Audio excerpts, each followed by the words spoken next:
सब सुखी हों, सब निरोगी हों, सर्वे भवन्तु सुखिनः, सर्वे सन्तु निरामया, सर्वे भद्राणि पश्यन्तु मां कश्चित् दुःख भाग्। भारत सरकार ने पिछले साल इसी तरह का एक आंकड़ा और दिया, वो और भी दुख देता है कि हमारे भारत देश में 40,000 बच्चे हर साल अंधे हो जाते हैं विटामिन ए की कमी से। अब 40,000 बच्चे अगर हर साल अंधे हो रहे हों विटामिन ए की कमी से, तो इसमें शायद दवा की इतनी ज़रूरत नहीं जितनी एजुकेशन की ज़रूरत है। जिस भारत में गाजर पैदा होती हो, जिस भारत में भरपूर दूध पैदा होता हो, जिस भारत में दही हो, जिस भारत में पनीर हो, जिस भारत में मूंगफली हो, वहाँ के बच्चों को विटामिन ए की कमी हो जाए और वहाँ के बच्चे अंधे हो जाएं विटामिन ए की कमी से, और वो भी एक दो नहीं 40,000। और इन आंकड़ों में ध्यान यही दीजिएगा कि सरकार के पास जो रिपोर्टेड केस हैं वो ये 40,000 बच्चों के अंधे होने के हैं प्रतिवर्ष के, या 50 लाख बच्चों के डायरिया के मरने के केसेस हैं, ये रिपोर्टेड केसेस हैं। अनरिपोर्टेड जिनकी दर्ज ही नहीं है कहीं कोई सूचना, वो और भी बड़े हो सकते हैं। तो ये दो आंकड़े पढ़कर तो मेरा दिल दहल गया कि जब भरपूर गाजर पैदा हो रही है और विटामिन ए की हर चीज़ इस देश में मिलती है।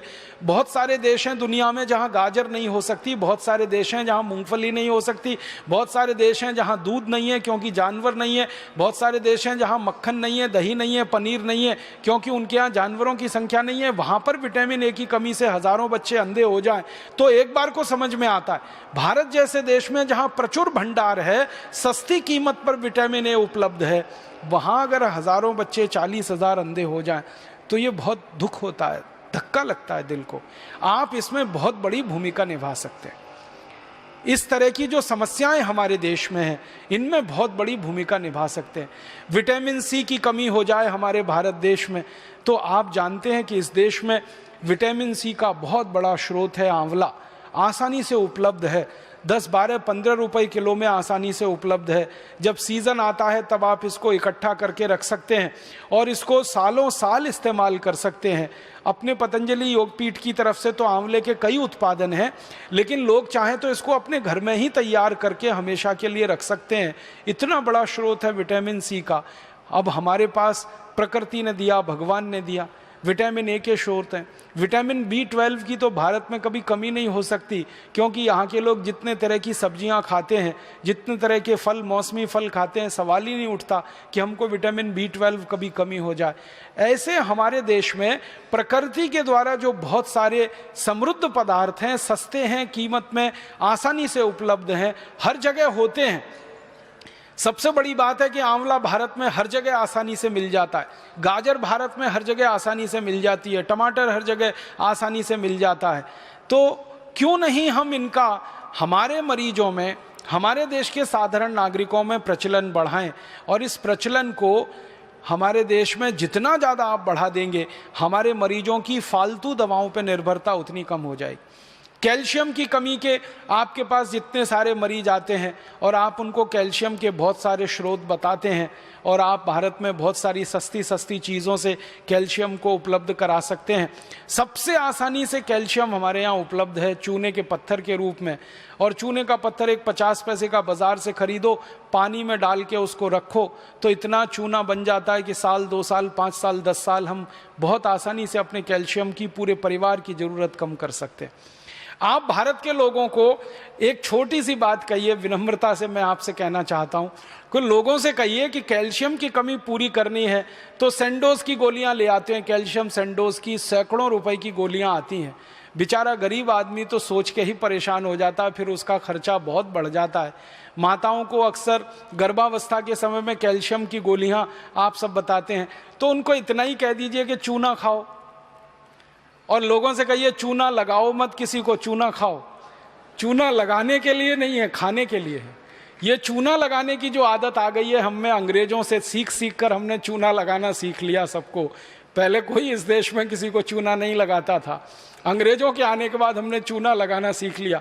तो लोगों से कहिए चूना लगाओ मत, चूना खाओ। ये चूना खाने के लिए है। हाँ, बस इतना ही विनम्रता से कहिएगा कि तंबाकू के साथ मत खाओ। उसको खाना है तो दही में डाल के खाओ, उसको खाना है तो दाल में डाल के खाओ, उसको पीना है तो पानी में डाल के पियो।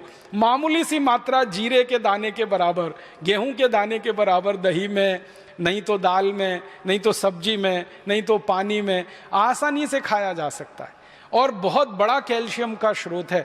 भगवान ने इतना बड़ा कैल्शियम का स्रोत इस देश को दिया है, शायद ही किसी देश में होगा। वो चूने का पत्थर ही है जिससे हम सीमेंट बना रहे हैं, वो चूने का पत्थर ही है जो 20 तरह के उद्योग में जा रहा है। वो ही चूना हमारे मरीजों के कैल्शियम की पूर्ति में बहुत बड़ी भूमिका निभा सकता है। तो ये साधारण सी बातें आम आदमी के दिल दिमाग में बहुत जल्दी बैठ जाती हैं, लेकिन आप कहेंगे तो ज्यादा अच्छे से। कोई दूसरा कहेगा ना तो कुतर्क करेगा, तुम क्या डॉक्टर हो, तुमको क्या मालूम है। लेकिन जब कोई डॉक्टर उसको कह रहा है तो बहुत गहराई से, एक तो परंपरा से आई हुई है बात, चूना उसके दादाजी खाते थे, दादाजी के दादाजी खाते थे, वो भी खाते थे, देखा है उसने, फिर आपने और जोड़ दिया उसमें कि ये कैल्शियम का सबसे बड़ा भंडार है, तो बात तो पक्की बैठ जाएगी उसके मन में। फिर वो अपनी जीवन शैली को इस तरह से बना लेगा कि सैंडोज की गोलियां खा खाकर करोड़ों रुपए एक विदेशी कंपनी को देना, क्योंकि आप जानते हैं सैंडोज जो है विदेशी कंपनी है, उसके करोड़ों रुपए का धंधा सिर्फ ये गोलियों का ही है। और ये धंधा हम भारतवासियों के अनजाने में, गैर जानकारी में हो रहा है। अगर ये जानकारी बढ़ जाए भारतवासियों की तो बहुत बड़ा काम आप सब मिलकर कर पाएंगे। तो मेरा एक ही विनम्र आपसे कहने का प्रयास है, वो ये कि आप थोड़ा एजुकेशन, किसी भी पेशेंट को थोड़ी एजुकेशन दीजिए, थोड़ी शिक्षा दीजिए, सामान्य ज्ञान उसको बताते जाइए ताकि वो गंभीर बीमारियों से बचता रहे, अपने परिवार को भी बचाता रहे। बहुत दुख होता है कि भारत में 60 से 70% बीमारियां खराब पानी के कारण है, गंदे पानी के कारण है। अब मरीजों को और हमारे देश के सभी साधारण नागरिकों को ये बताया जा सकता है कि भाई पानी को ठीक करके पियो, उबाल करके पियो, छान करके पियो, इसकी गंदगी से आप इतनी बीमारियों से परेशान हो। डायरिया तो आप जानते हैं कि खराब पानी से ही होता है, हैजा तो आप जानते हैं खराब पानी का ही दुष्परिणाम है। आप तो जानते हैं लीवर की कई सारी बीमारियां बहुत सारे गंदे पानी के कारण, खराब पानी के कारण है। तो ये साधारण सी बातें हमारे मरीजों को ध्यान में आप लाते रहें और उनको थोड़ा एजुकेट करते रहें, शिक्षित करते रहें, तो बहुत बड़ा काम आप सब कर सकते हैं।